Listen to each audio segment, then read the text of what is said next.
तो नंबर 1 क्या है? नंबर 1 रिप्रेजेंट करता है सूर्य को, सूर्य देवता।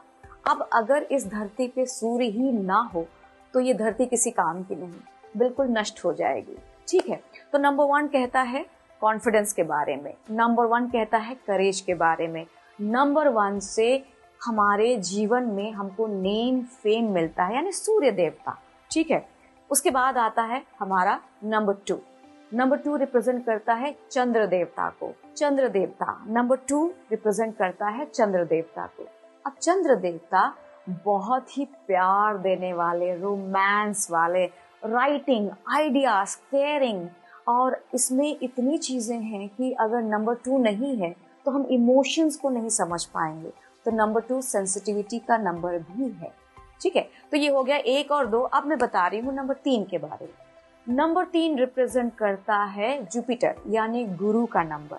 अब गुरु का मतलब ही तो आप समझ गए होंगे, जो ज्ञान देता है, जो आपको एक्सप्रेशन करना सिखाता है, जो आपको प्लानिंग करना सिखाता है, जो आपको राइटिंग करना सिखाता है। तो कितना जरूरी है, कहते हैं ना गुरु बिन ज्ञान नहीं, तो गुरु हमारे जीवन में होना बहुत जरूरी है। तो जुपिटर नंबर 3 को रिप्रेजेंट करता है। ठीक है, अब 3 के बाद आता है नंबर 4। नंबर 4 राहु का नंबर है, और राहु कहते हैं कि एक सिर्फ सर है, यानी ओनली द हेड, और हेड जो होता है सिर्फ थॉट, विचारों का एक भंडार है ना। तो राहु अगर अच्छा होता है तो आपको माला माल कर देता है, लेकिन अगर आपका राहु खराब है तो आपके जीवन में बहुत डिले, बहुत दिक्कतें, बहुत स्ट्रगल, बहुत इल्यूजन्स लेके आता है ना। और राहु बहुत रिबेलियस होता है। तो ये हो गया नंबर 4। अब हम बात कर रहे हैं नंबर 5 की। नंबर 5 जो है ना, बहुत ही प्यारा नंबर है। वैसे तो सारे नंबर बहुत अच्छे हैं, लेकिन एक नंबर 5 ऐसा नंबर है जिसको हर ग्रह से दोस्ती रखता है, यानी उसका 1 से भी जमता है, 2 से भी जमता है, 3 से, ऐसे सारे नंबर्स के साथ उसकी फ्रेंडशिप है। और नंबर 5 रिप्रेजेंट करता है आपकी कम्युनिकेशन स्किल के बारे में, आपका व्यवहार, आपका हाव भाव, आपका कनेक्शन लोगों से, आपकी मार्केटिंग के बारे में, आपका नेम फेम, आपका बिजनेस बढ़ाने के लिए नंबर 5 होता है। ठीक है, 5 नंबर बुध का नंबर होता है, और बुध लॉर्ड बुद्धा से कनेक्टेड है। उसके बाद आता है नंबर 6।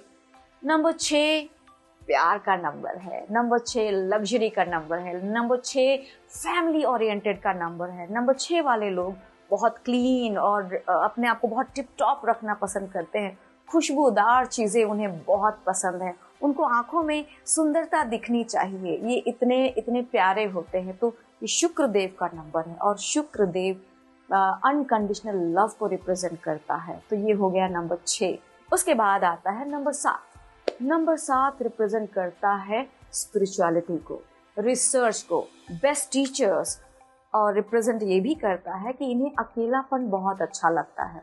जिसका नंबर 7 होता है उनको लोगों से कटे कटे रहते हैं। और नंबर 7 वालों का एक इशू होता है कि उनकी जो मैरिड लाइफ है वो बड़ी कंफ्यूजन में होती है, या उनका डिवोर्स हो जाता है, या ऐसा कहेंगे कि उनकी पटती नहीं है। ठीक है, तो नंबर 7 के बारे में मैंने बताया, जो कि एक संत का नंबर है, और संत हमेशा अकेला रहना पसंद करते हैं, रिसर्च करना पसंद करते हैं, अध्यात्म में और गहराई में जाना पसंद करते हैं, मेडिटेशन से कनेक्टेड है, अकल्ट साइंस से कनेक्टेड है। ठीक है, तो ये हो गया नंबर 7 के बारे में, जो कि केतु का नंबर है। ठीक है, अब हम आते हैं नंबर 8 के बारे में। नंबर 8 तो सभी को पता है कि हमारे शनि महाराज का नंबर है, और शनि देव यानी कि न्याय के देवता, जो जस्टिस करते हैं, the person who can only see the best thing in you. और जब तक आपके अंदर वो मेच्योरिटी नहीं आती, आपको डंडा मारते रहते हैं। He keeps delaying things until unless you don't learn things. यानी हमारे शनि देव जो है ना, बहुत ही ज्यादा आपके अंदर एक वाइज, एक विजडम लाना चाहते हैं। वो बुरे नहीं हैं, वो बहुत प्यारे हैं, वो आपको एक बहुत प्यारा इंसान बनाना चाहते हैं। लेकिन जब इंसान जब तक नहीं सीखता है तो उसकी लाइफ में बहुत डिले होते हैं, बहुत हर्डल्स आते हैं, और कहते हैं ना कि इतनी मेहनत, इतना हार्ड वर्क। तो number 8 delay, hard work, struggle को रिप्रेजेंट करता है। यही शनि अगर ठीक हो जाता है तो कहते हैं शनि इज मनी। तो जब आपका शनि अच्छा हो जाता है तो आप पे पैसों की बारिश होना शुरू हो जाती है। तो ये हो गया 8 तक।